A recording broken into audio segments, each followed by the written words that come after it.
Welcome to Still Plays Galaxy of Heroes. We're back with a talk video, and CG, you had me pretty scared there. I didn't think I was going to get those 5 Scion of Django shards I needed on time, but we got some good news. Conquest is coming back. Here's today's topics: the content update and the related Conquest stuff. TIE Interceptor, break down the kit the way that we do here. Developer insights, a few things to touch upon. You saw how much we talked about the Ackbar Omicron, so we're definitely talking about this Princess Leia Omicron. And then wrap up, as we do, with the free-to-play gearing of my account. Yesterday's update brought the new Conquest release, the TIE Interceptor, into the game. Conquest is coming up in 4 days. Overall, I think this ship sounds pretty great. Something I've been talking about on my Discord for a little bit is how inevitably CG is going to have to lessen the excitement level for what is a Conquest release, because the release schedule every 3 months is way too demanding for these Ahsoka Maul level releases, even Scion of Django. TIE Interceptor, definitely a needed ship, but it's a step below for things that people care about, if not several steps below.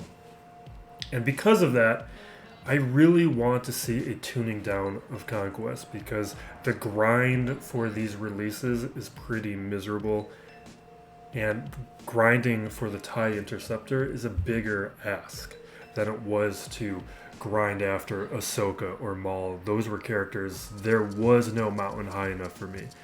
That is not the case here. I'm still going to do it, but I'm not going to be happy about it, and it's going to be a lot more taxing, I think, for other players to do the same. And with that, relatedly, the SWGOH Events Discord server did have data mines about what the feats are. And I only did a cursory glance, so my interpretation of this may be incorrect. But the way that it looked was that you need to accomplish certain feats to get a data disk that you need to get more feats. So that is putting up a wall that is preventing you from going after multiple feats at the same time, or as many feats at the same time, which to me already is raising some red flags. Hopefully the data disk drops elsewhere. Let's get to the part I really want to dig into, which is Darth Talon, another one of these legacy characters on a Cantina node. Very pleased and surprised by that. This is allowing us to garner and speculate on a couple things here. So during the gear changes, CG said they wanted players to engage with relics more. What this really means is relics they want to be more of a gate. So now we have a decision to make. Do you go after relic materials or do you go after these shards? Now that decision is made more complicated, because we used to have a pretty free lunch about going after relic materials. There was nothing stopping you if you were done with the farms. But this is great for Starkiller. That means we can get him sooner, or at least players who are at that point in the game can go after Starkiller very quickly. I am more than happy to delay going after relic materials if that means getting Starkiller sooner. And now to get Starkiller, that legacy event has 1 character remaining with Mara Jade. There's a chance she could be put on a Cantina node and make those decisions more complicated about who to farm and delay farming relic materials even longer. But I think based on the history of these batch releases, that there's an argument to be made that she could end up on a fleet node when she's the best of these characters. So CG has tended to put high quality characters in harder to farm places, and fleet nodes would still put a limiter on how quickly we can obtain Starkiller, even though the other requirements would be able to be farmed a little bit more quickly. And I'm going after Starkiller. I was going after Jedi Master Kenobi. We'll see if I can juggle the 2 of them, but these are the decisions that I'm going to have to be making, and I am all about Starkiller for Grand Arena. The TIE Interceptor is great news for the Empire, bad news for the Negotiator. We're going to break this down the way we do here, just focusing in on the key terms to simplify understanding these kits. So basic laser cannons, target gets damaged twice if it has target lock, can't be evaded. That I think is important. First special, auto thruster maneuvers. So the way that this works is another target gets damage, gain foresight. If the TIE Interceptor already had foresight, it's going to grant it to another ally for 2 turns. Hopefully that means the TIE Fighter itself gets that foresight, so it makes it a little bit more persistent, but that's going to be a random chance. If there's target lock, dispel target lock, deal more damage. This to me sounds like a finishing move, where I'm going to probably stick with the basic or the other special if the enemy has more health, so the target lock doesn't get dispelled, but if they're close to being taken out, hit this special.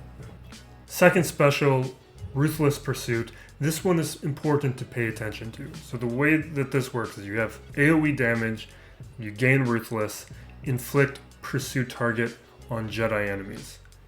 Ruthless, you're going to get crit chance, crit damage, and offense. So it's going to really buff up the TIE Interceptor.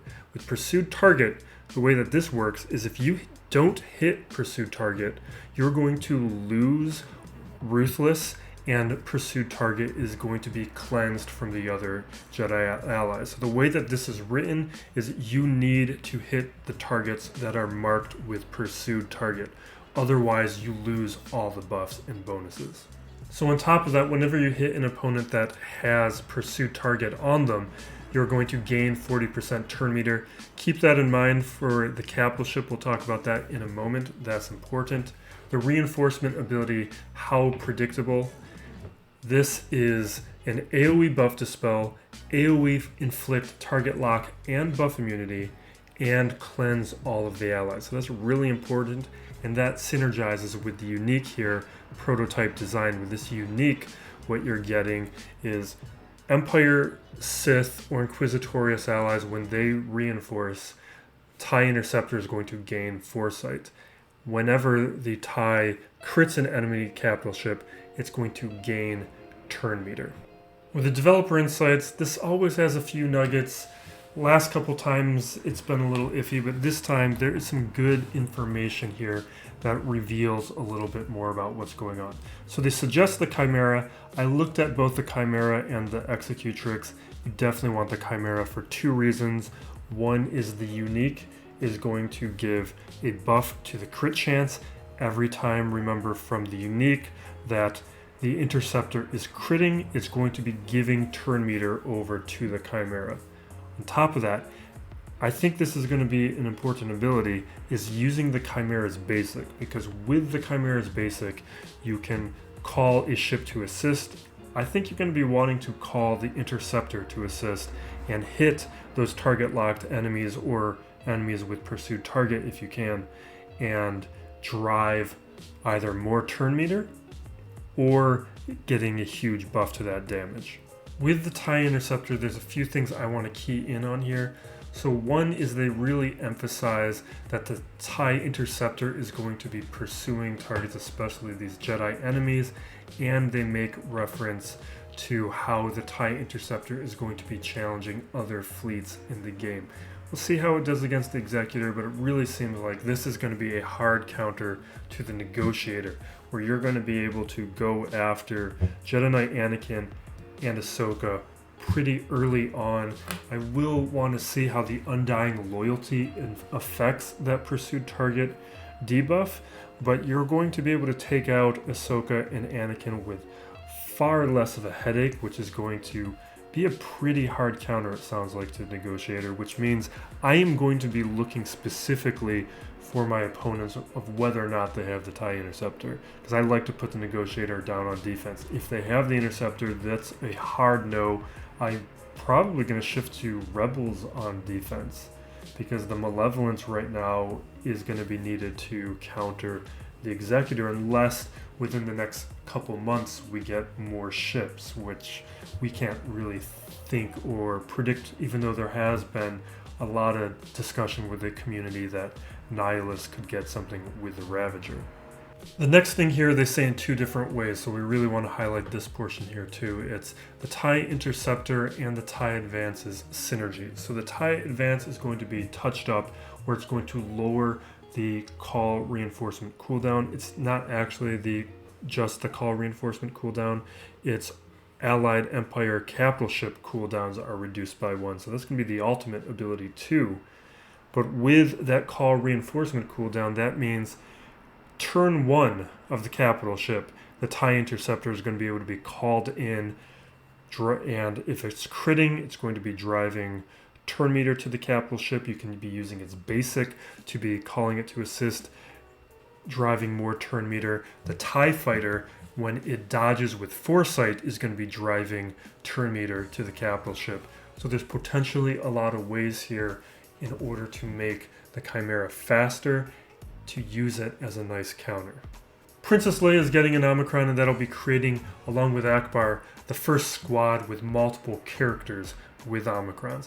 And last time I was very excited and interested by that Ackbar Omicron.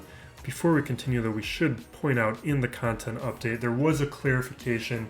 The wording was bad on the Ackbar Omicron ability, where it was sounding like the squad was all going to get turn meter when a buff was expiring. It's only going to be the character that had the expiring buff. So a little bit of a diminishment, but not a huge one. I'm still very interested by it. So what we're getting from this Leia Omicron is a few things. So in Grand Arena, whenever Leia attacks, she is going to have a chance to grant all Rebel allies retribution and tenacity up. But that's just from the Omicron, because the original unique, she is giving all allies crit chance up. So that's 3 buffs that she's granting. On top of that, she's going to help them recover 5% health and protection every time she attacks, but she can attack up to 3 times per turn. So that's up to 15% health and protection. So that means her synergy with Fulcrum every time she uses Meditate is going to take all those buffs that are on the field, the non-unique buffs, and that will feed into her Whirlwind ability, where the more buffs that Fulcrum has, the more damage Whirlwind does. The Leia Omicron is also going to synergize with the Ackbar Omicron. So anytime those buffs are expiring, they are going to gain turn meter. On top of that, the 2 weakest allies, when they assist, their cooldowns are going to be reduced. That synergy is going to allow Leia and Fulcrum to be attacking constantly. Leia is going to be constantly throwing a bunch of buffs around, which is going to make it so Fulcrum is even more dangerous. The Ackbar Omicron, I'm very likely to do very soon. This Leia Omicron is going to make Ackbar much better. The question is, are both of these Omicrons going to be mandatory for this team to be a threat? I would like it if just the Ackbar Omicron will be enough to be a problem, and the Leia Omicron takes it to another level. That's something I'm going to be looking out for. I resisted the temptation that I was feeling all of this past weekend of wanting to put that Ackbar Omicron, only because I really want Starkiller, and I need those Omicrons for Starkiller. We're going to be wrapping up with the free-to-play gearing as we always do. This is from January 25th. We're also going to be completing a couple quests. So we have here Dash just promoting, just showing the progress on these farms. I went really hard after Dash. I stopped at 6 stars to shift over to Kyle Katarn. We do the same thing with Darth Talon, just adding a star, then I'm going to be finishing them off. Upgraded to relics for Qui-Gon. Needed to have a much better Qui-Gon. And I'm working towards Jedi Master Kenobi, so I take him up those few relic levels. I don't know if I did it all in this video. I may have stopped and then came back to it, which is what I did. Cad Bane, same deal. Both for the Executor Fleet Arena and to make that progress. But I'm still waiting on those other characters, so I'm not in any particular rush to just throw those relics on. Especially because I need to double check the math on those materials. Same thing with with Ayla here. I wanted to make that Qui-Gon team a viable defensive team because the relics really make a pretty big difference for using this squad as a defensive option. It's much easier to handle when the relics aren't there. And I really do think it needs to be on defense because of how problematic it is for your opponent to deal with that Omicron. It's just a very effective defensive team right now, especially when a lot of players don't have good enough or fast enough Bad Batch teams. I toy with this. I do not bite the bullet there. It's going to happen. Been wanting that Biston Omicron for a long time. I finish off Jawas as a squad. Most of my roster now is at Gear 11. Jawas are one of those nice luxury teams to throw in. I've been trying to use it up against Maul lately. And it could work. I mean, it has worked for me as on cleanup duty, but it's coming down to Bo-Katan dispelling the stealth on Scavenger and whether or not they prioritize hitting Scavenger. Because that's what happened to me last time I attempted it. I don't know if that was just bad RNG or if that is what they are programmed to do. If they program to do, then I'm never using Jawas again. We got to do it a few more times to see what happens. Look at a couple other Rebel ships and characters. We end up doing that final relic. There's a couple more things I did this day. So take a look. I've been wanting to do the Sith Trooper relic as well.